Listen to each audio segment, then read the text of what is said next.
primeiro lugar, agradeço muito pelo convite, pelo carinho, agradeço pela presença de todos vocês aqui.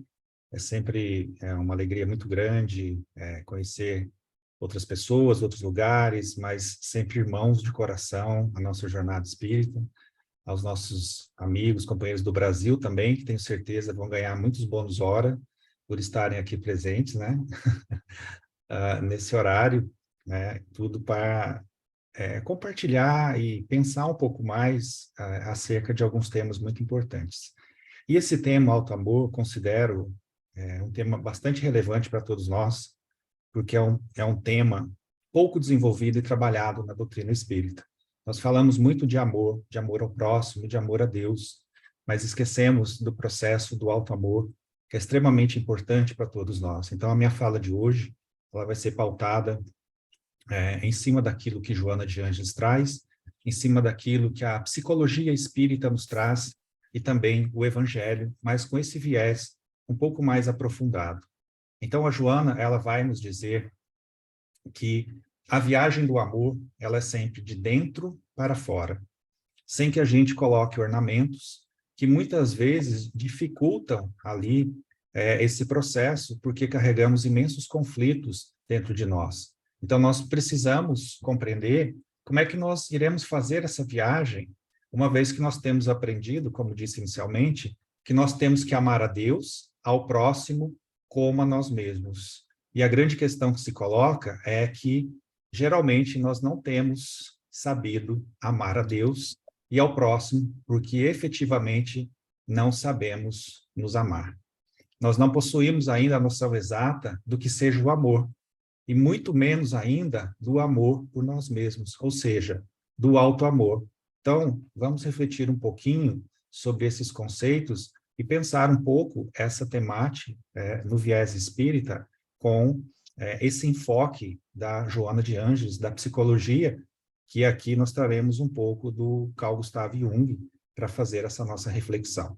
Então, gostaria de começar trazendo aqui as palavras de Jesus, que estão lá no capítulo 22 do Evangelho de Mateus, nos versículos 35 a 40. Todos nós conhecemos essa passagem. O doutor da lei interroga Jesus para testá-lo e pergunta: Mestre, qual é o grande mandamento da lei? E Jesus lhe diz: amarás o Senhor teu Deus de todo o teu coração, de toda a tua alma, de todo o teu entendimento. Este é o primeiro e grande mandamento. E ele acrescenta: o segundo é semelhante a este, que é: amarás o teu próximo como a ti mesmo. Esses dois mandamentos dependem toda a lei e todos os profetas. Então, na doutrina espírita nós aprendemos isso: amar a Deus acima de tudo e ao próximo como a ti mesmo. Essas informações que Jesus dá não são novas, elas estavam no Velho Testamento. Elas já estavam presentes lá no Deuteronômio e no Levítico. Então, Jesus pergunta: o que está escrito na lei? Porque já estava lá no Velho Testamento. Então, a proposta da Joana é que nós passemos a desconstruir alguns padrões que ficaram muito engessados, muito enrijecidos na doutrina espírita, e que nós temos dificuldade de entender. Por exemplo, amar a Deus e ao próximo. Como? Como a si mesmo. Ora, então como é que devemos amar a Deus e ao nosso semelhante? Como nós nos amamos. E nós não sabemos nos amar. Aliás, a gente nem sabe por onde começar essa temática. E aí a gente passa a amar a Deus e ao semelhante de uma forma meio confusa. Então, a proposta da Joana é exatamente essa, né? Que nós devemos aprender a fazer isso, porque a gente ainda não sabe como é que se opera o auto-amor. E ela vai dizer algo muito importante. Ela diz assim, primeiro nós temos que tirar essa confusão de que amar a si mesmo não possa ser confundido com egoísmo ou com egocentrismo, porque muitas vezes as pessoas não entendem que auto-amor não tem nada a ver com egoísmo, e também não tem nada a ver com a negação de si mesmo. O egoísmo é quando eu faço algo pensando em mim em detrimento dos outros, mas o auto-amor, ele é um processo diferente. Então, a Joana vai nos explicar isso, praticamente no livro chamado Ser Consciente. Ela diz assim: como si mesmo é um imperativo que não podemos confundir com egoísmo ou egocentrismo, mas sim como um respeito e direito à vida a felicidade que cada um de nós merece e tem direito. Então, é um amor por nós mesmos que é preservador da nossa paz, dos hábitos saudáveis, de todos os cuidados que nós precisamos ter conosco, os cuidados morais, espirituais, intelectuais, né? E se nós não tivermos isso, o amor ao próximo, ele não vai acontecer. Ele vai ser somente uma transferência da nossa sombra, da nossa imagem fracassada, que em algum momento vai se transformar em decepção e amargura, ou seja, em frustração e raiva. E esse amor a Deus, né, quem não vê, tudo dele esperando, né, como um mecanismo de fuga da nossa responsabilidade. Então, ela vai dizer, de uma forma muito precisa, que amar ao próximo, sem nos amarmos, é transferência de sombra, onde muitos de nós nos lançamos para fugirmos de nós mesmos. Então, nós criamos aparência de virtude, nós criamos aparência de altruísmo, mas, em pouco tempo, isso vai resultar em decepção, amargura e frustração. Porque nós passamos a fingir virtude, nós fingimos compaixão, fingimos nos importar com o nosso semelhante. E sabe onde? Quando estamos na casa espírita, principalmente. Porque aí a gente veste a máscara do bem. Olá, como é que vai, meu irmão? Seja bem-vindo, que Jesus abençoe. Até a nossa voz fica mais mansa, né? Mas logo voltamos à nossa sombra quando a gente rompe a porta de saída da casa espírita. Então, isso é projeção de sombra. Muitas vezes agimos na caridade ao nosso semelhante, mas o que nos move é um interesse velado, ou seja, é o nosso egoísmo. Muitos de nós somos interesseiros, fazemos esperando retribuição. Um lugar no céu, nas colônias, fazemos com a direita, mostramos com a esquerda. Em suma, não estamos bem intimamente conosco, mas nós queremos doar amor, e aí nós projetamos os nossos conflitos nas outras pessoas, esperando retribuição. E quando a retribuição não vem, a gente fica de mal, a gente fica bravo, a gente fica chateado, a gente fica frustrado, né? Então, muitas vezes, nos sentimos cansados de agir no bem, uma vez que a gente não obtém resultado. Muitos chegam a se perguntar, ué, quando é que meu problema vai passar? Quando é que minha dor, o meu sofrimento será diminuído? Eu ajudo tanta gente, eu trabalho tanto, então é o auto-engano. Outras vezes, a Joana vai nos dizer, que dizemos amar a Deus aguardando dele o milagre, a salvação, pelo simples fato de dizer que o amamos. Deus é tão bom, Deus é maravilhoso, mas nós não nos responsabilizamos pela nossa parte no processo. Ficamos esperando a divindade agir em nosso favor, sem cumprir aquela máxima que está no Evangelho. Ajuda-te e o céu te ajudará. Daí nós nos enganamos, passamos a ajudar os outros, né, sem olharmos para nós. Mas, Paulo, ajudar os outros não reverte em nosso favor? Sim, é evidente que sim. Mas quando isso é feito apenas por interesse, nós continuamos com aquela sensação do vazio interior. Porque essa ajuda, muitas vezes, essa caridade, deveria tocar a nossa alma para que a gente operasse alguma mudança por dentro. Mas, geralmente, não é isso que acontece. Então, esse esclarecimento é importante para que a gente não confunda auto-amor com egoísmo, com interesse. Outros entendem que, para não serem taxados de egoístas, eles devem se anular, devem negar a si mesmos, que é uma proposta de uma religião que estava presente na humanidade e que colocou isso muito forte no nosso psiquismo, né? A negação de nós mesmos. Mas essa negação de nós mesmos não significa nos anularmos perante a vida. E aí nós acabamos abandonando a nós mesmos sem nos preocuparmos com a nossa jornada evolutiva, né? É uma forma de suicídio indireto. Então, ao esquecermos de nós no sentido literal, né, nós passamos a não desenvolver os nossos valores essenciais que nos aproximam de Deus.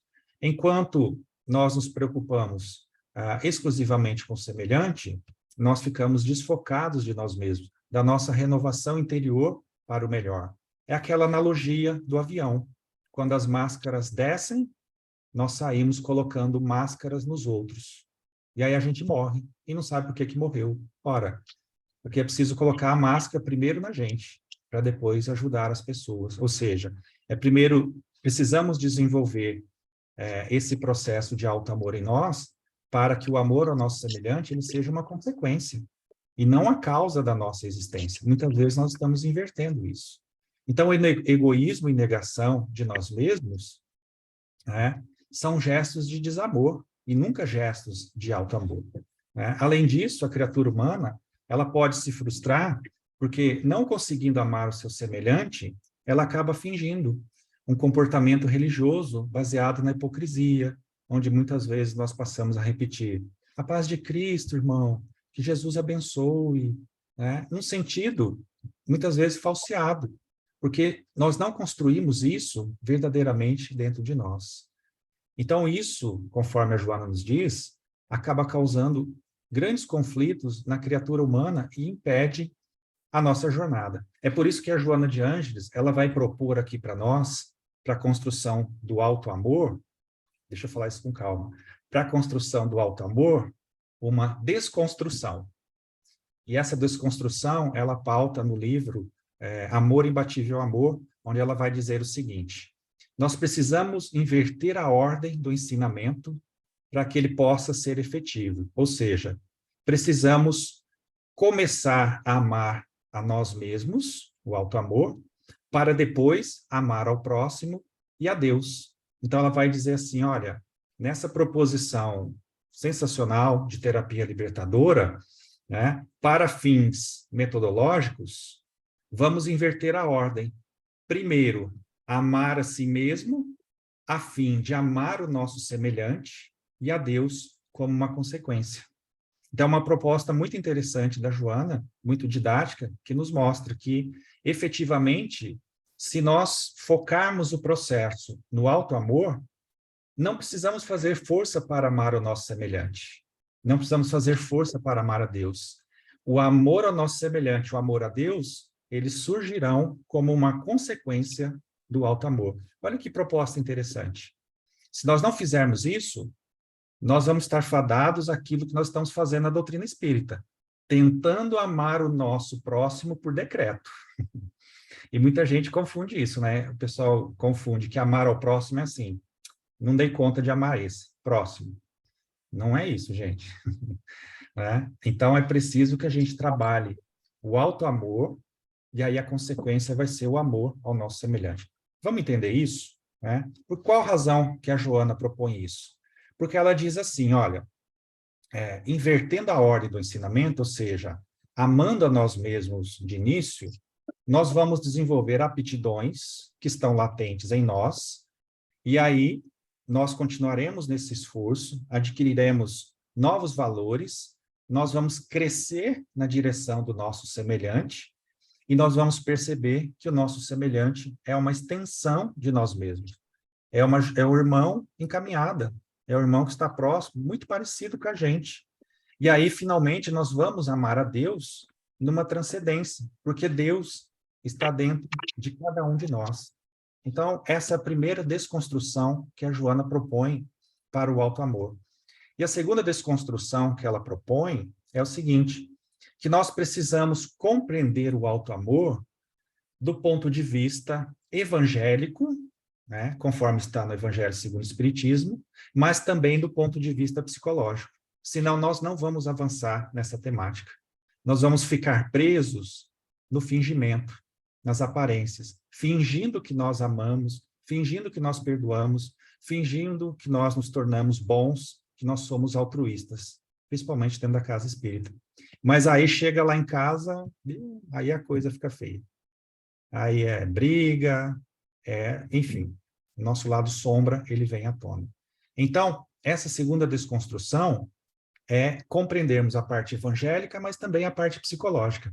A parte evangélica é essa que está posta na religião. Amar a Deus, o próximo como a ti mesmo, fora da caridade não há salvação, amar os inimigos, fazer o bem aos que vos odeiam, orar por aqueles que vos perseguem e vos caluniam, perdoar até 70 vezes 7 vezes, tudo coisa bem fácil de fazer, e eu sei que vocês fazem, né? Amar os inimigos, orar por aqueles que nos perseguem e caluniam, né? Coisa bem básica, perdoar 70 vezes 7. Vocês percebem a dificuldade? Vocês conseguem fazer isso? Vamos ser, não precisa falar não, levanta a mão não, pelo amor. Só pensem, né? Quando lá no capítulo 17, Sede Perfeitos, vocês leem lá, o homem de bem, não dá um ódiozinho do homem de bem? Porque você fala, meu Deus do céu, o homem de bem é tudo que eu não sou. E eu fico pensando na mulher de bem, que é mais evoluída que o homem de bem, né? E a gente fica nervoso, porque a gente lê tudo isso e fala, eu não dou conta desse trem aqui. Aí a gente começa a fingir, a gente começa a falsear o processo. Essa é a parte evangélica. Mas vamos entender isso, porque isso é muito importante no nosso processo de evolução. Se nós ficarmos presos somente à parte evangélica, nós vamos desanimar, vamos nos frustrar, porque nós não conseguimos fazer essas coisas. Geralmente nós falseamos o processo e não agimos de forma honesta, sincera e verdadeira conosco, nem com o nosso semelhante. E por que isso acontece? Porque nós esquecemos uma coisa muito importante, que tudo aquilo, guardem isso, gente. Se vocês guardarem só isso dessa palestra, eu já fico muito feliz. Tudo que está no Evangelho é uma proposta ideal. É uma proposta ideal. Um dia nós faremos isso. Mas no momento atual da nossa evolução, nós não conseguimos fazer tudo que está lá. Principalmente o que está no capítulo 17, Sede Perfeitos. Tá? Então, a gente tem que entender que o homem de bem é uma proposta. O perdoar incondicionalmente é uma proposta. É o ideal. Né? Amar esse povo maluco aqui da Terra é o ideal.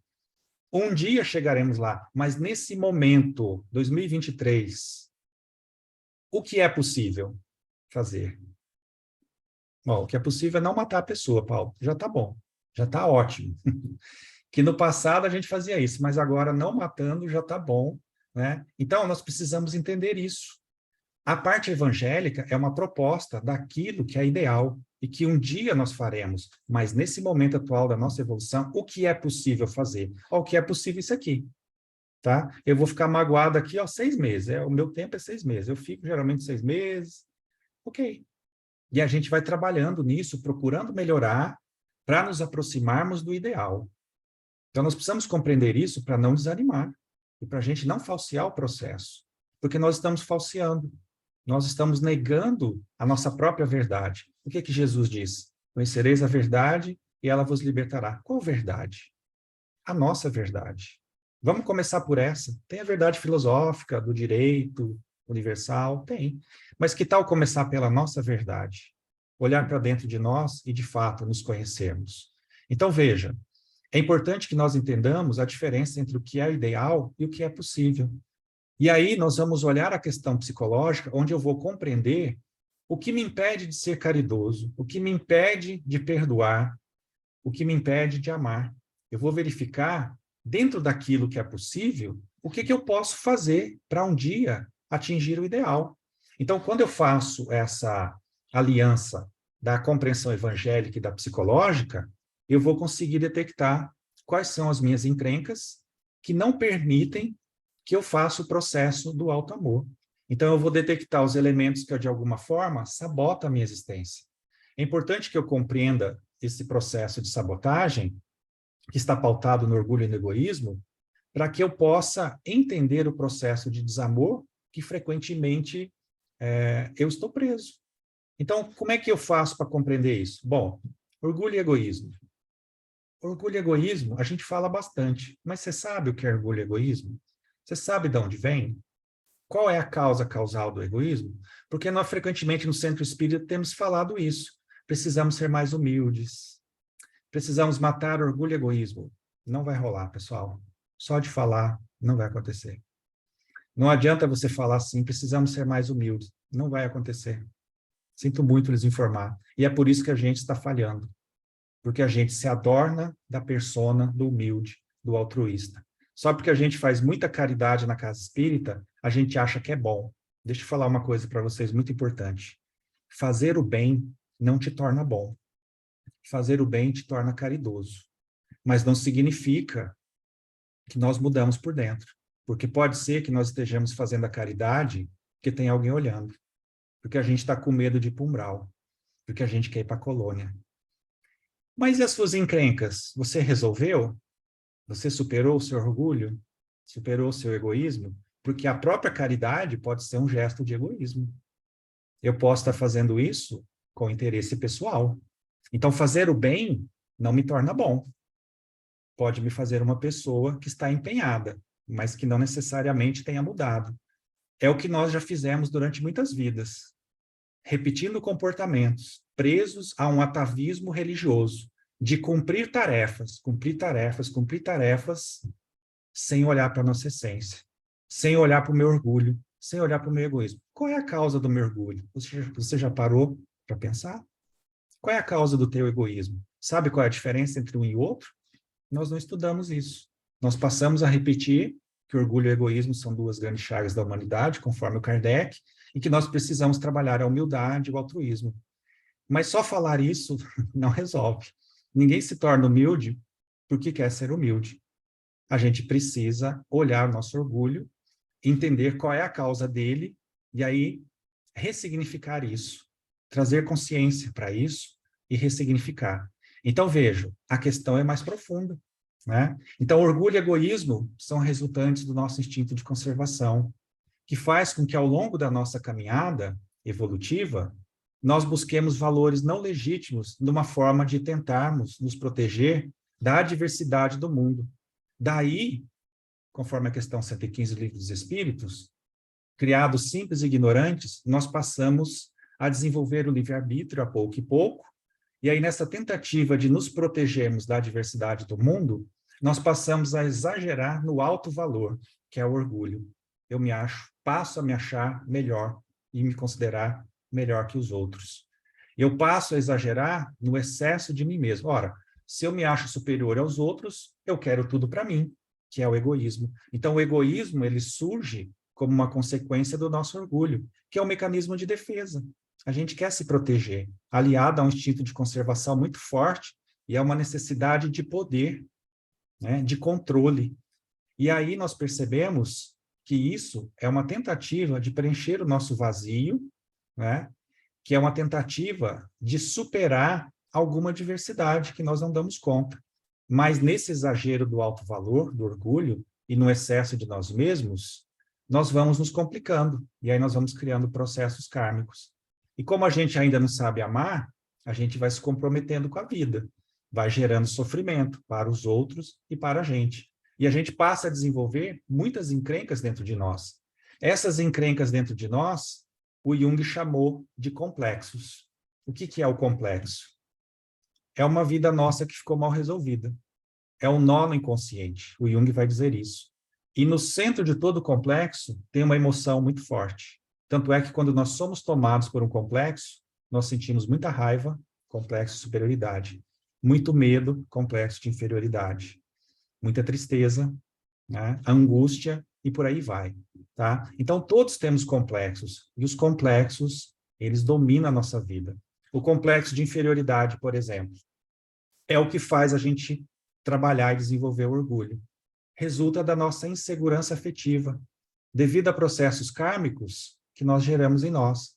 E aí, na atual existência, nós experimentamos processos de rejeição, muitas vezes desde o ventre materno, que vai se refletir na nossa vida adulta, como rejeição, abandono, culpa, medo, necessidade de agradar os outros, dificuldade de falar não e tantas outras encrencas. Então, veja, nessa primeira infância, vou fazer uma breve digressão aqui para explicar isso que eu acho um ponto interessante.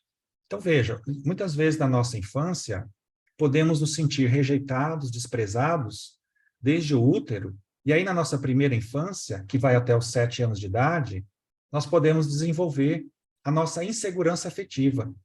Porque com pais muito duros, muito exigentes, orgulhosos, muitas vezes que querem transferir as suas frustrações para os filhos, esses pais acabam exigindo demais das crianças, fazendo com que elas se sintam inferiores, menores, incapazes, né? E muitas vezes, por medo da punição ou da incompreensão, esses indivíduos atingem a idade adulta sem se libertarem das suas inseguranças juvenis e infantis.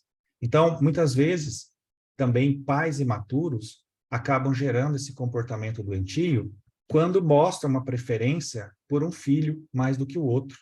E aí selecionam os filhos queridos, né, rejeitando outros. Muitas vezes, né, eles também passam a rejeitar os filhos, demonstram uma conduta muito rígida, né, com aqueles que são tímidos e acabam empurrando esses indivíduos mais ainda para dentro de si mesmo, frustrando esses indivíduos na afetividade, na autoconfiança, de forma que esse complexo de inferioridade vai ferir dolorosamente esses indivíduos, dando lugar a uma insegurança pessoal muito maior ainda.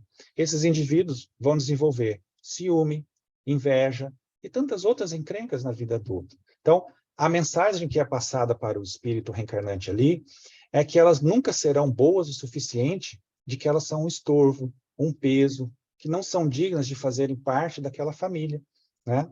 Então, vejam, a história de muitos conflitos mentais passa por esse contexto. E é claro que isso fica gravado de forma muito forte no inconsciente da criança. Um segundo. Que não sofre, encontrei isso né, na biblioteca do... Perdão, a minha Siri ligou do nada aqui, né? Então, veja, esses indivíduos, eles vão sofrer na vida adulta por conta desses processos que são gerados na primeira infância, né? Porque a criança, ela não tem sexo, ela não tem religião, ela não tem time, ela não tem política, não tem partido. A criança se identifica plenamente com o psiquismo do pai e da mãe. O pai e a mãe são deuses para a criança. Então, tudo aquilo que é feito, falado, pensado e sentido, né, inclusive alguns sonhos de crianças, não tem a ver com a criança. Os sonhos que a criança tem a ver com os problemas do pai e da mãe, com o psiquismo do pai e da mãe, de tão forte que é essa ligação psíquica da criança com seus pais. Então, o indivíduo, ele cresce com essa insegurança afetiva e vai desenvolver um monte de encrencas, a falta de aceitação, de reconhecimento, numa palavra, a necessidade de afeto.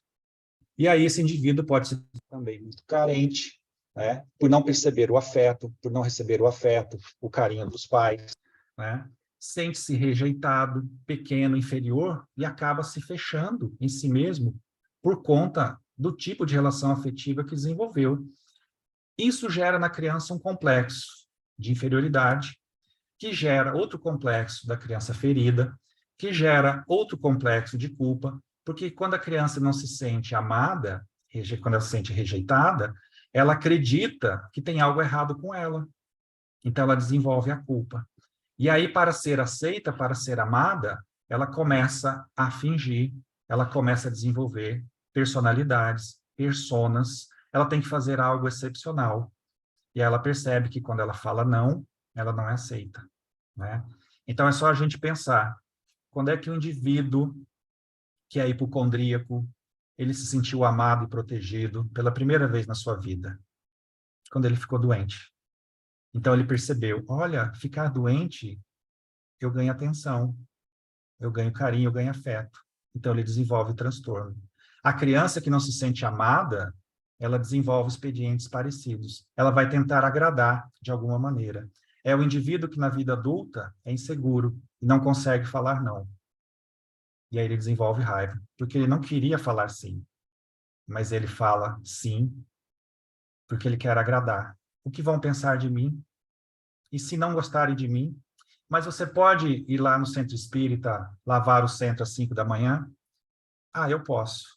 Ela não quer ir, mas ela vai, porque não consegue falar não. Isso é um gesto de profundo desamor para com ela. Então, para agradar os outros, eu desagrado a pessoa mais importante da minha vida, que sou eu mesmo. Então, a pessoa está em conflito. Então, ela precisa entender isso, essa criança ferida, essa insegurança, essa carência, né? E aí nós projetamos fora o nosso conflito e a nossa visão do mundo vai ser essa visão de um indivíduo inseguro afetivamente. E é óbvio que os relacionamentos dessa pessoa serão pautados na afetividade perturbada, na carência, no ciúme, na vaidade e na inveja, né?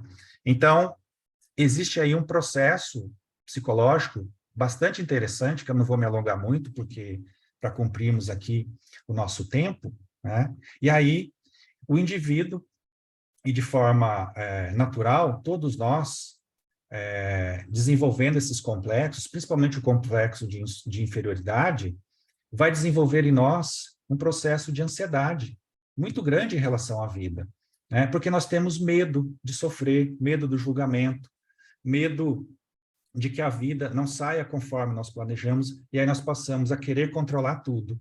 É onde o indivíduo se torna ansioso, é onde o indivíduo se torna controlador, porque ele quer controlar o futuro, e é onde o indivíduo se torna extremamente perfeccionista. E aí ele gera o paradoxo do sofrimento, ou seja, com medo de sofrer, eu gero sofrimento. Eu me torno ansioso, eu me torno controlador, porque eu quero controlar o futuro, porque eu tenho medo, e eu me torno extremamente perfeccionista. E o perfeccionista, ele não tem paz, porque ele exige muito de si mesmo. E quem exige muito de si mesmo, exige muito dos outros. Então, essa pessoa, ela acaba caindo numa vida não vivida, desamor. Não trabalha o seu auto-amor.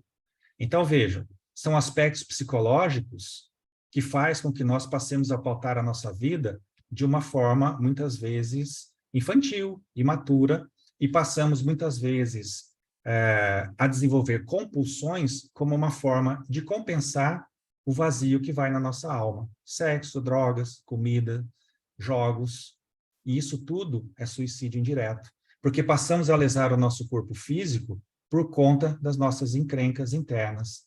Então, a compreensão da doutrina espírita e esse processo psicológico de nos conhecermos facultam, né, uma proporção, uma maneira, digamos assim, mais amena, mais amorosa, de perceber que nós somos herdeiros de nós mesmos e que nós temos condições de efetuar a corrigenda para novos rumos, né? E aí, no sentido evangélico, para encaminharmos aqui já para o final da nossa fala, para cumprirmos aqui o nosso tempo e abrirmos para discussão, alguma pergunta, no sentido evangélico, é a compreensão da minha parte como coautor, de co-criador, no processo de evolução, né? Então, lá em Mateus, no capítulo 10, até 21, Jesus vai nos falar isso. Ele vai dizer assim, para a gente não andar muito preocupado com aquilo que nós iremos comer, nem com aquilo que nós iremos vestir. E ele vai dizer assim, não é a alma mais do que a comida, e o corpo mais do que o vestido? Olhai as aves do céu, que não semeiam, não amontoam, não fazem provimentos nos celeiros, mas mesmo assim, Deus tem o cuidado de sustentá-las. Ora, não sois muito mais do que elas? E aí ele vai dizer assim, olhai os lírios do campo, eles não trabalham, não fiam, não tecem, mas vos digo em verdade que nem mesmo Salomão, em toda a sua glória, se cobriu como o manto destes. Ora, se essa erva que hoje mas amanhã vai ser lançada ao forno, Deus tem o cuidado de vestir assim, quanto mais não fará por vocês, homens de pouca fé. E aí Jesus emenda dizendo assim, não devemos ficar preocupados com aquilo que nós iremos comer ou beber, ou com aquilo que nós iremos nos cobrir, porque o nosso Pai, ele sabe das nossas necessidades, muito mesmo antes de pedirmos. Então ele diz assim, buscai primeiro o reino de Deus e toda a sua justiça. E ele acrescenta dizendo assim, a cada dia basta o seu mal. Em outro momento, Jesus vai dizer assim, qual é o pai que dá uma pedra a seu filho quando este lhe pede um pedaço de pão? Ou ainda uma serpente quando este lhe pede um peixe? Ora, nós que somos maus sabemos dar coisas boas aos nossos filhos, quanto mais Deus não fará por nós que somos seus filhos diletos. Então vejam, Deus tem o cuidado de cuidar de cada um de nós de um modo muito particular, né? E aí nós nos esquecemos dessas coisas. Nós muitas vezes caímos nesse processo de desamor, esquecendo que a divindade cuida de nós o tempo todo. E aí, aliando ao sentido psicológico, é importante que nós façamos essa ressignificação dessas encrencas internas, acolhendo e aceitando as dificuldades que existem em mim, aceitando, como diz Joana de Angelis, a minha humanidade, né? Não querer ser perfeito antes da hora. Então, dessa maneira, eu aprendo a falar não, eu aprendo a me posicionar, eu aprendo a me indignar por aquilo que não é correto, eu aprendo que a raiva, ela é natural, eu aprendo a me posicionar com a minha família, com os meus amigos, no trabalho, no dia a dia. Eu aprendo a aceitar que eu estou com raiva e que está tudo bem, a raiva faz parte da vida. Mas eu não deixo ela cair na violência. Eu aprendo a trazer essa raiva para o equilíbrio, para a indignação. Eu aprendo que a tristeza, ela faz parte do processo. E que quando ela chega, é para que eu possa ir para dentro, como uma forma de introspecção, mas que eu não vou deixar essa tristeza me levar muitas vezes para a decepção. Eu compreendo que eu posso ficar magoado, mas tenho que, em breve tempo, diluir a mágoa para que ela não se converta em rancor e ressentimento. Então, é natural eu ficar magoado. Eu tenho dificuldade em perdoar, mas que o perdão, ele é um processo. E eu vou fazer tudo aquilo que o Evangelho propõe, perdão, mas olhando também a minha humanidade, conforme a proposta psicológica. E que, no fim das contas, está tudo bem, porque eu assumo e reconheço a minha humanidade. Que tudo aquilo que está posto no Evangelho, conforme dito, são características ideais e que um dia nós chegaremos lá. Mas eu preciso compreender que eu ainda estou trabalhando, que eu ainda não dou conta de fazer essas coisas. Então, há diferença entre o que é ideal e aquilo que é possível. O que eu dou conta de fazer? Olha, eu dou conta de fazer isso. Ótimo. Então, faça. Mas continue trabalhando para fazer cada vez melhor. Então, nesse aspecto, eu vou a pouco e pouco, me conhecendo, tomando consciência das minhas encrencas, ressignificando e me entendendo o que me move por dentro, quais as minhas dificuldades, aceitando com naturalidade, mas sempre com esforço constante de procurar, sanar ali a causa causal dessas dificuldades. Geralmente, por trás de tudo isso, nós temos ali as nossas emoções em desalinho, nós temos ali os nossos complexos, nós temos ali os nossos processos sombrios, que nós precisamos desse olhar terapêutico, desse olhar psicológico. Então, só para finalizar, conforme diz a Joana, só vamos conseguir amar alguém, né, se de fato nos amarmos. E para isso, é importante que nós trabalhemos, né, esse auto-amor em nós. Amando a nós mesmos, nós vamos amadurecer os nossos sentimentos de compreensão da vida, dos nossos deveres, para com a autoiluminação, do nosso crescimento moral, do nosso crescimento espiritual. E aí, à medida que nós vamos fazendo esse processo, nós vamos passar a amar o nosso semelhante e amar a Deus como uma consequência. Tudo começa com o autoconhecimento. Então, para desenvolver o auto-amor, eu preciso me conhecer. Eu preciso olhar para dentro de mim e olhar o meu inconsciente. Olhar ali, conforme a proposta de Joana de Ângeles, toda a estrutura da psicologia do Carl Gustav Jung. A minha sombra, os meus complexos, as minhas encrencas, para que eu possa entender onde é que está a causa delas, tomar consciência disso, ressignificar, e aí a vida fica mais leve, a vida fica mais tranquila. E quando isso acontece, diz a Joana, eu já estou no auto-amor, porque eu estou cuidando de mim mesmo. E aí, o auto-amor vai fazer com que o amor ao nosso semelhante e o amor a Deus surja como uma consequência. Não precisamos fazer força para isso. Mas vem a recomendação da Joana para a gente finalizar. Vamos cuidar do nosso corpo, do nosso psicológico, do nosso espírito, né? Comecemos aí com pequenos gestos de autocuidado para que aos poucos a gente possa fazer isso em um nível mais profundo, né? Para que a gente entenda verdadeiramente qual é a proposta da doutrina espírita, qual é a proposta da Joana de Ângeles, aliando aí a psicologia do Jung com os postulados da doutrina espírita. Então, para que a gente não se alongue muito aqui, eu vou encerrar minha fala aqui. Como diria Jesus, né? Ainda teria muitas outras coisas para vos falar, mas para não cansar muito aqui, eu vou encerrar por aqui, abrindo aí para as perguntas. Muito obrigado, pessoal, pela atenção e pelo carinho de vocês. Posso fazer a Kemi? Recebi algumas. Boa noite, Paulo. Muito obrigada pela sua presença. Boa noite. E pela desconstrução que fez nas nossas mentes nesta noite. Falando nisso, tem duas perguntas semelhantes aqui, né? Como é difícil fazer essas mudanças em nós, resolver as encrencas que existem em nós. Então, baseado nessa linha de pensamento, vamos pegar aqui a pergunta da Raíssa, que ela faz assim: qual a melhor forma de trabalhar nossas complexidades e como podemos fazer a nossa sombra para a luz? Como integrá-la? Aham. A resposta está naquilo que eu falei, né? Na questão 919, Santo Agostinho fala do autoconhecimento. E essa é uma questão muito mal trabalhada na doutrina espírita. Porque, na verdade, o Santo Agostinho, ele não está falando de autoconhecimento, né? Ele dá a dica, né? Um sábio da antiguidade vos diz, conhece-te a ti mesmo. Mas ele não fala como fazer o autoconhecimento. E vocês sabem por quê?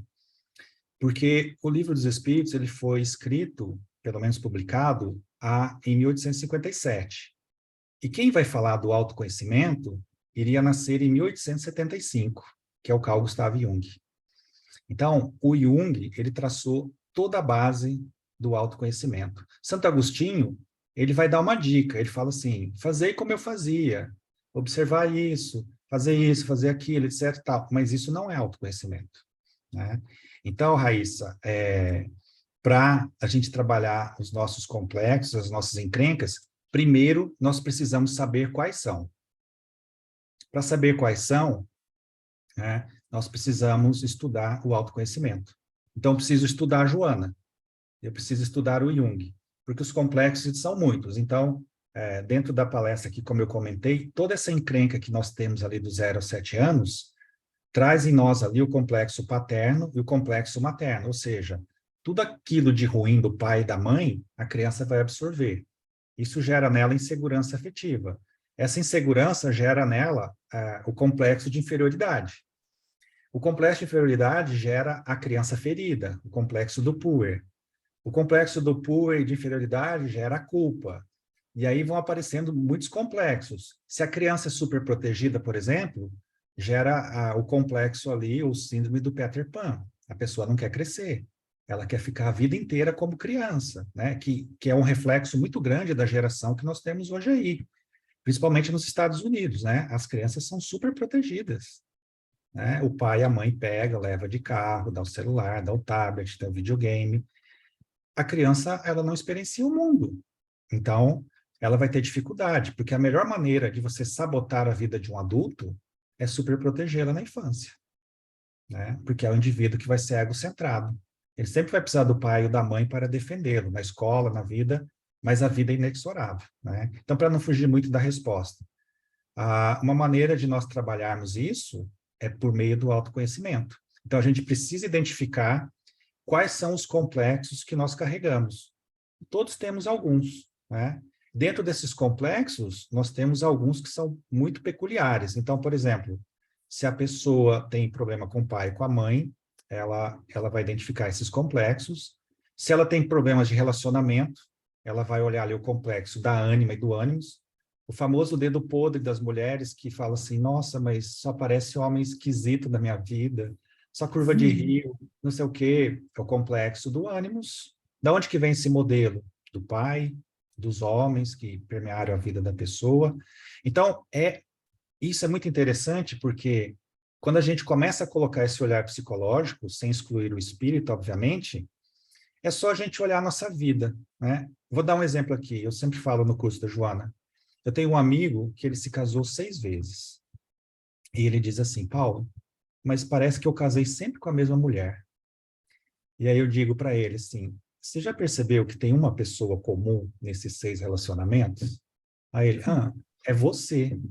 Então, você tem que olhar, né? Porque ele está tentando arrumar fora o que ele não conseguiu arrumar dentro. Ou seja, tem alguma coisa relacionada ali ao complexo da ânima, do feminino que está no inconsciente dele, que ele sempre atrai para a vida dele mulheres com determinada característica. Então, ao invés dele trabalhar isso, ele quer resolver como? Tira essa pessoa, escolhe outra. Só que ele esquece que a vida sempre traz quem a gente precisa. Então, ele pode tirar essa mulher, mas vai vir outra igualzinho. Né? Por isso que a Joana fala, pensa bem antes de separar, né? Porque você vai trocar, às vezes, 6 por meia dúzia. Fica com essa aí mesmo, fica com essa, aguenta um pouco mais, né? É claro que em algumas situações não tem jeito. Mas, então, se a gente passar a observar a nossa vida, entendendo um pouquinho dessa temática do Jung e da Joana, a gente começa a detectar quais são os nossos temas centrais que nos afligem. Se é relacionamento, se é perfeccionismo, se eu sou uma pessoa muito controladora, se eu sou uma pessoa muito perfeccionista, tem um complexo por trás. Então, eu vou analisar e perceber o que é, tomar consciência dele, né? E aí eu vou ressignificar. Eu vou colocar outro olhar, que é uma frase que o Jung fala. Ele diz assim, eu não sou o que me aconteceu, eu escolho o que eu quero me tornar. E aí a gente vai ressignificando.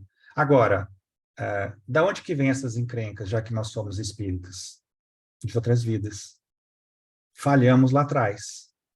Toda vez que a gente falha numa reencarnação, isso fica ali como uma subpersonalidade. Como Jung não era espírita, ele chamou isso de complexo. E a Joana vai dizer, o complexo nada mais é do que uma subpersonalidade nossa que ficou mal resolvida. O complexo de superioridade. A gente está lá no centro espírita, tudo amoroso, paz de Cristo, irmão, seja bem-vindo. Aí, de repente, alguém fala assim, Paulo, não gostei dessa palestra, você achei essa palestra muito ruim. Aí eu falo, quem você acha que você está falando? Quem você acha que você é? Nessa hora eu fui tomado pelo complexo de superioridade, porque eu fiquei com raiva. Aí depois que passa, a gente fala, nossa, é um outro eu que vem à tona. A gente vê muito isso, sabe onde, Akemi? Grupo mediúnico. Quando não tem espírita e tem um fenômeno lá chamado animismo. O que é o animismo? É o complexo vindo à tona, tomando a pessoa. É ela mesma, só que ela mesma de outra vida. Né? Desculpa eu me alongar um pouco na resposta, Raíssa. E a sombra é isso, né? Tudo que está na sombra é o que está no nosso inconsciente. Os complexos estão no inconsciente. Então, quando a gente traz isso para a consciência, nós estamos jogando luz nisso. E aí nós não vamos brigar com o complexo. Toda vez que a gente for brigar com o inconsciente, nós vamos perder. Então, nós precisamos acolher. Falar, isso está em mim, eu entendi. Isso aqui está fazendo barulho dentro de mim, eu entendi. Não vou mais recalcar isso. Vou acolher. E quando a gente faz isso, a sombra fica a nossa amiga. E aí existem outros aspectos, né, que o inconsciente nos traz, que quando ele quer nos mostrar isso, eu até passei esse tema para a Kemi aí, vai nos mostrar isso por meio dos sonhos. Então, a gente vai ter um sonho, a gente vai ter outro sonho, aí você não quer olhar aquele sonho, você não quer olhar, aí vem um pesadelo, aí não tem jeito, aí você vai ter que olhar. Porque o pesadelo você não esquece. Às vezes, na terapia, a pessoa fala assim, você teve sonho? Eu tive um sonho, mas eu não lembro. Eu tive um sonho, mas eu não lembro. Não quer lembrar. Aí o inconsciente fala assim, você vai lembrar sim. Aí manda um pesadelo. Aí a pessoa fica, meu Deus do céu, faz 3 dias que eu tô lembrando. Pra você lembrar. Porque tem ali algo para ser olhado. Então, o sonho, claro que existem vários tipos de sonho, né? Mas esse sonho, aquele sonho recorrente que vocês sempre têm, e todo mundo tem um sonho recorrente, você sempre sonha com alguma coisa, você sempre sonha com a mesma coisa. É o seu inconsciente falando, você não está prestando atenção nisso. Olha lá, você precisa olhar. Então, a maneira do inconsciente jogar luz para a gente olhar essas coisas, tá? Enfim, o tema é muito amplo, né? Como eu disse, a gente pode ficar horas falando. Vai ter que voltar outra vez. Paulo, nós temos a pergunta da Arlete. Paulo, além do trabalho de auto-amor, qual outras formas dos pais trabalharem possíveis danos que fizeram para os filhos projetados por seus próprios traumas infantis? Uhum. Essa é uma pergunta muito interessante, né? A primeira delas é a tomada de consciência que nossos filhos não são nossos filhos. Vou evocar aqui o poeta Khalil Gibran Khalil, onde ele diz isso, né? Nossos filhos não são nossos filhos. Vossos filhos são filhos da ânsia da vida pela própria vida. Vossos filhos são como flechas, e os pais são os arcos, que o grande arqueiro, que é Deus, distende o arco para lançar essas flechas para o infinito. Onde essas flechas caem, não sabemos. Somente o grande arqueiro. Isso é muito interessante, porque os pais tomem consciência de que os nossos filhos não são nossos amiguinhos. Né? Muitos pais dizem assim, eu não quero que os meus filhos passem por aquilo que eu passei. Ok, é justo, é natural, é compreensível. Mas não pode superproteger. Porque quando nós superprotegemos nossos filhos, como disse anteriormente, nós estamos sabotando a vida dos nossos filhos. Então, a missão dos pais é orientar. Mas muitos pais, principalmente da minha geração, talvez da de vocês, nós não fomos amados pelos nossos pais. Então, nós desenvolvemos alguns complexos, né? E um deles é o complexo de rejeição. E aí, no complexo de rejeição, nós queremos ser amados. A gente quer ter filho, a gente quer ter pet, né? Porque o cachorrinho, né, o gatinho, é incondicional. Né? Eu até brinco, às vezes, eu falo assim, se você quer saber quem te ama de verdade, pega o seu marido e o seu cachorrinho, prende os dois no truck do seu carro, no sol do meio-dia, deixa 1 hora trancados os dois lá. Depois você abre de longe, e aquele que vier correndo querendo te lamber é quem de verdade te ama. O outro que está querendo te matar, talvez ele não te ame muito, né? Porque o amor do pet é incondicional, né? Então, muitos de nós, querendo ser amados, esquecemos de agir como educadores e passamos a agir como coleguinhas dos nossos filhos. Vai dar errado. Está dando errado. A geração que está vindo aí é muito, muito fraca. Me desculpem, não tem outra palavra para isso. Estou falando fraca emocionalmente, porque não sabe lidar com frustração, não sabe lidar com dificuldade. Estão sempre em fuga psicológica, no celular, no videogame, na internet.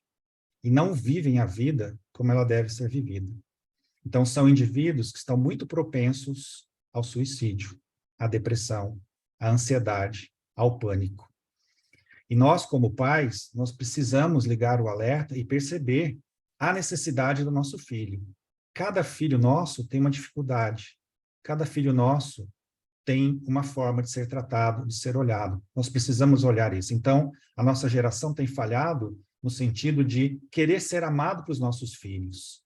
Mas antes do amor, é preciso que os nossos filhos nos respeitem.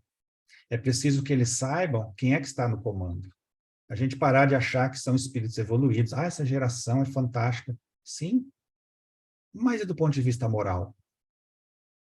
Geralmente não são.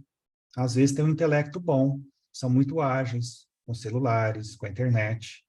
Mas se nós não dermos valores, eu até brinco, eu falo assim, olha, gente, filho de espírita só pode ter livre-arbítrio depois dos 18 anos. Então, quando ele falar assim, eu não quero ir para a evangelização, fica querendo, você vai.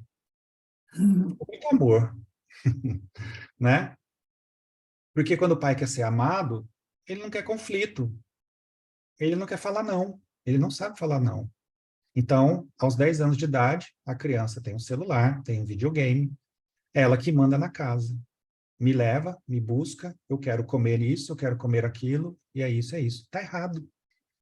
Os pais precisam fazer urgentemente uma reintegração de posse afetiva. Esse termo não é meu, é do Rossandro. Ele fala muito sobre isso. Recomendo aí quem tem problemas, dificuldades com os filhos. E, pessoal, não estou criticando ninguém, por favor, né? Não estou julgando ninguém, pelo amor de Deus.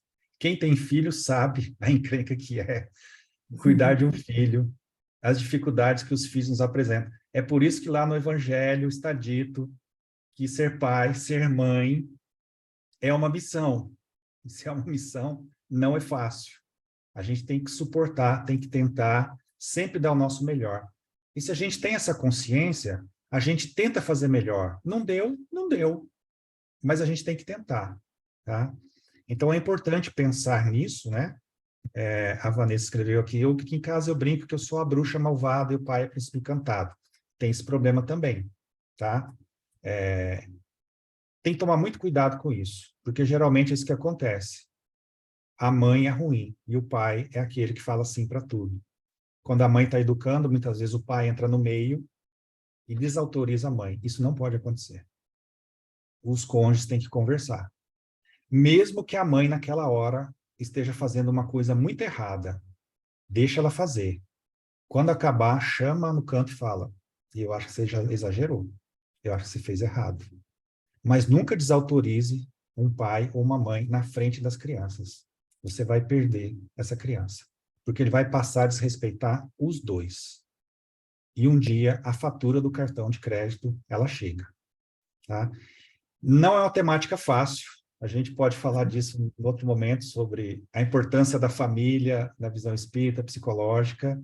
que é muito importante a educação dos nossos filhos, né? Mas tanto quanto possível, orientar, educar e tentar passar para esses espíritos as orientações da doutrina espírita, né? O que vai acontecer lá na frente não é mais por nossa conta, porque uma hora nós precisamos também cortar esse cordão umbilical, senão vai acontecer como tem acontecido, né? Jovens de 50 anos morando com seus pais, não querendo sair de casa. Até eu iria querer, eu acho, né? Uma vida boa, com meu quarto, internet, com empregada, roupa lavada, comida, né? Então, né? Enfim, é o nosso processo, né? Oremos, suportemos, tá? Paulo, tem uma pergunta interessante. A Kemi transcreveu. E quando você sonha com a mesma pessoa e essa pessoa você não a vê há mais de 30 anos, te traz uma coisa tão boa que você não quer acordar. Que recado que essa pessoa te manda? Sempre sonho com ela e ela me traz uma paz. Uhum. Veja, existem vários tipos de sonho, né? Um deles é a lembrança que nós temos dos momentos que nós estivemos no mundo espiritual. Então, precisa olhar a temática da pessoa, né? Existem aqueles sonhos que são sonhos de ansiedade, que são sonhos das nossas preocupações do dia a dia. O filme que eu acabei de ver, eu vou dormir, eu sonho que eu estou metralhando todo mundo, né? Que eu estou sendo bombardeado, é a lembrança do filme. Então, isso fica no nosso lobo frontal, essas lembranças, né? Existem os sonhos que são lembranças de presença no mundo espiritual. Geralmente, esse sonho, ele tem um caráter muito real e muito forte de emotividade. O sonho recorrente, ele é um sonho do inconsciente. Ou seja, ele é um sonho onde o espírito está conversando com o nosso eu encarnado. O Jung vai chamar o espírito aí de self, ou de inconsciente, não importa o nome aí, tá? Então, o sonho recorrente, geralmente, ele é uma mensagem que o inconsciente está mandando para a gente. E aí precisaríamos olhar quem é essa pessoa, o que essa pessoa significou na vida dessa pessoa, né? Pode ser uma pessoa próxima, pode ser alguém que eu admiro, né? Então, o símbolo, ele aparece aí no sonho, né? O sonho, ele é recheado de símbolos. Como é que Jesus passava uma mensagem? Ele contava uma parábola. Então, a parábola é uma historinha cheia de símbolos. O sonho é uma maneira do inconsciente nos mandar um recado, e ele é cheio de símbolos, tá?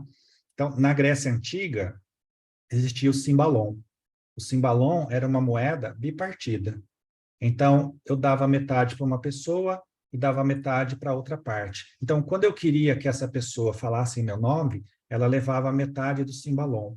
E quando ela chegava naquele local, a pessoa pegava e juntava e falava, então, realmente você é o representante. Então, eu juntava e formava o cimbalom ou símbolo. O sonho, né, ele é metade do cimbalom, né? Aquilo que apareceu no sonho. A outra metade está lá no inconsciente, que é a interpretação disso. Então, o sonho recorrente é uma mensagem do inconsciente para a gente. E, como eu disse, não dá para falar assim, porque não é um manual de sonho. Sonhei com isso, é isso. Tem que ver o que essa pessoa significa na vida da outra, alguns aspectos ali, e tem uma coisa interessante aqui. Nós nunca sonhamos com os outros. Nós sempre sonhamos com nós mesmos. Então, essa pessoa, ela representa algum aspecto da minha personalidade. Então, por exemplo, quando eu sonho com banheiro sujo, quando eu sonho que eu estou fazendo o número 2 em público, quando eu sonho que eu estou na lama, que eu estou sujo, que existe alguém maltrapilho no meu sonho, eu estou sonhando com a minha sombra, com o meu lado obscuro.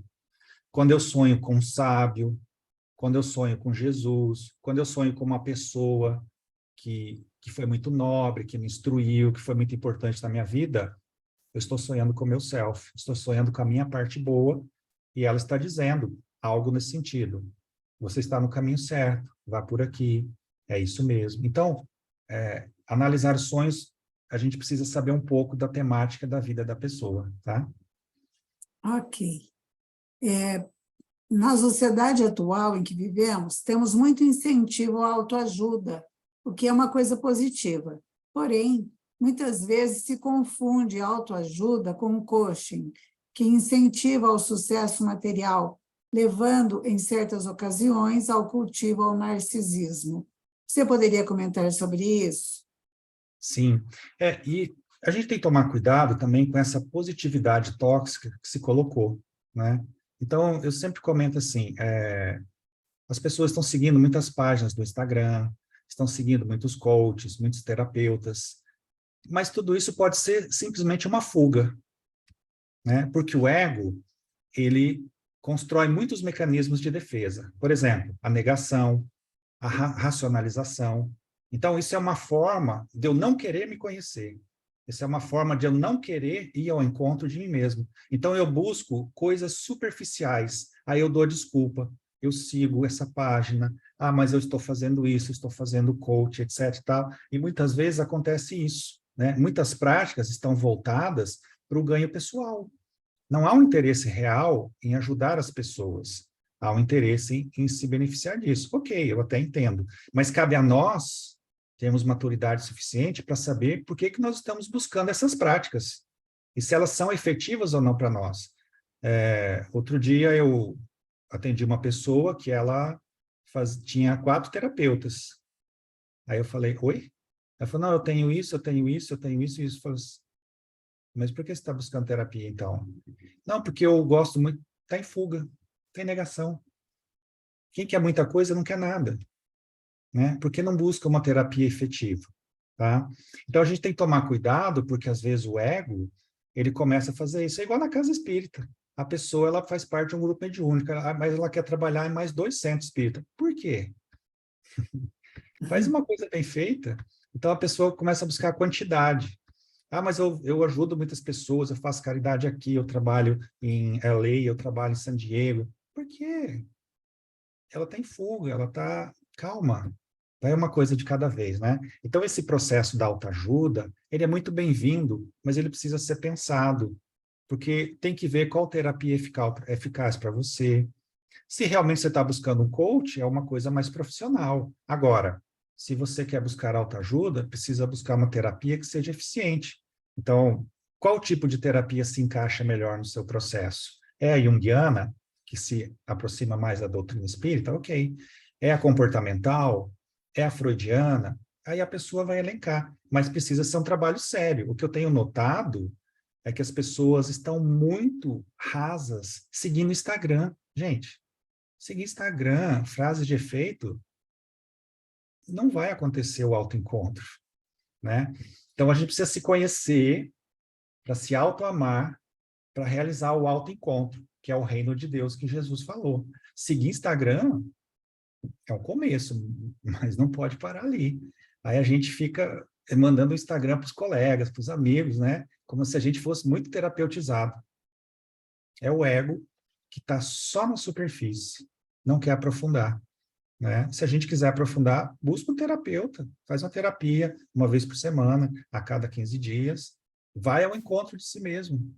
A gente tem medo, o ego tem medo de olhar para dentro e perceber que ele não é tão bom assim, que ele não é tão evangelizado, que ele não é essa pessoa caridosa, que ele não tem esse amor que ele fala nas palestras, que ele não é essa pessoa que perdoa como ele fala nas palestras. Qual o problema disso? É ótimo a gente se descobrir, ir ao encontro da nossa sombra, como perguntou a Raíssa aqui. Como é que eu faço para encontrar minha sombra? Assim, vá se conhecendo.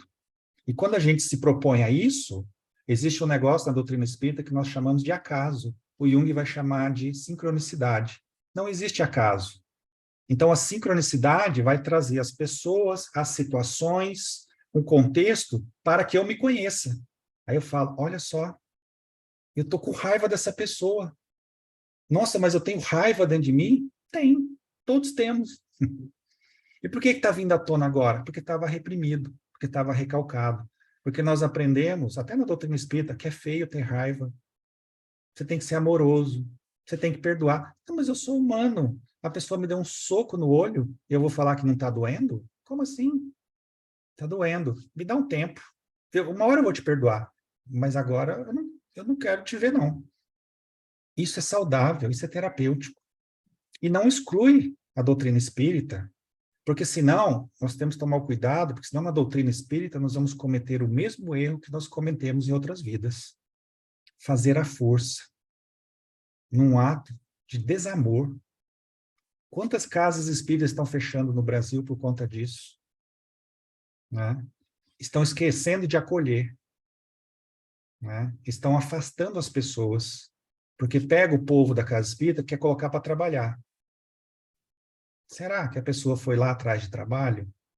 Às vezes a pessoa foi lá porque ela está com dor, ela está sofrendo, e a gente está se perdendo um pouco nisso. Tá? Desculpa me alongar um pouco na resposta, tá? Dá para fazer mais uma, Paula, a última? Fica à vontade, quanto mais tempo eu ficar aqui, mais bônus hora para mim. O autoconhecimento poderá desenvolver a aceitação de quem somos e nos amarmos mais, mas como amar a nós mesmos sem nos tornarmos egoístas? Foi a minha fala inicial da palestra, né? Há uma diferença muito grande em ser egoísta. Egoísta é o indivíduo que não está preocupado com o autoconhecimento. Egoísta é o indivíduo, guardem isso, né? O egoísmo é filho do orgulho, tá?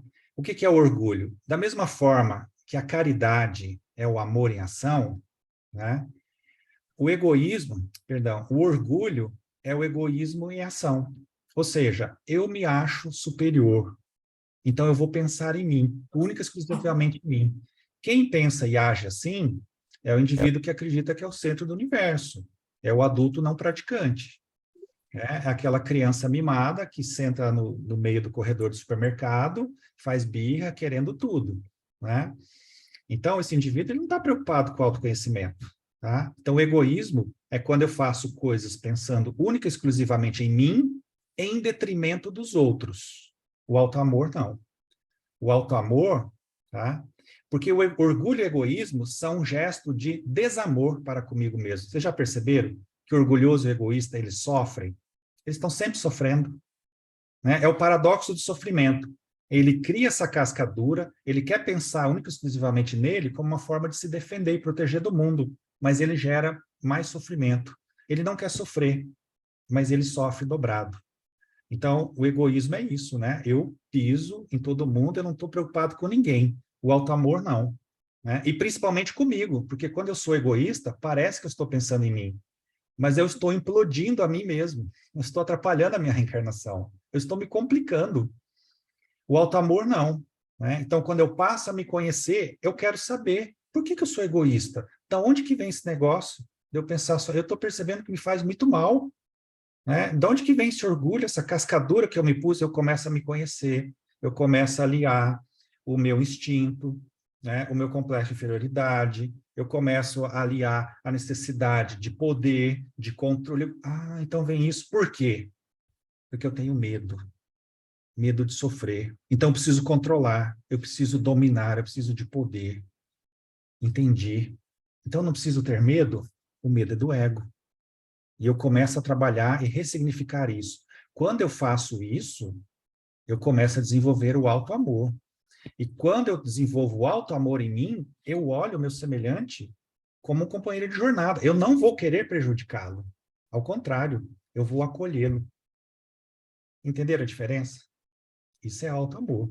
O egoísmo, não. O egoísmo é desamor. Eu não estou preocupado com o autoconhecimento. Eu não estou nem aí. Eu vou pensar em mim e o mundo que se exploda. É mais ou menos assim que vive mais de metade da população do mundo, né? As pessoas muito focadas nelas mesmas. E por isso que é tão importante a doutrina espírita falar dessas coisas e esclarecer acerca dessas coisas, né? Paulo, muitos agradecimentos, muitas pessoas dizendo gratidão para você voltar outras vezes, várias pessoas se colocando de maneira amorosa aí. Muito obrigada.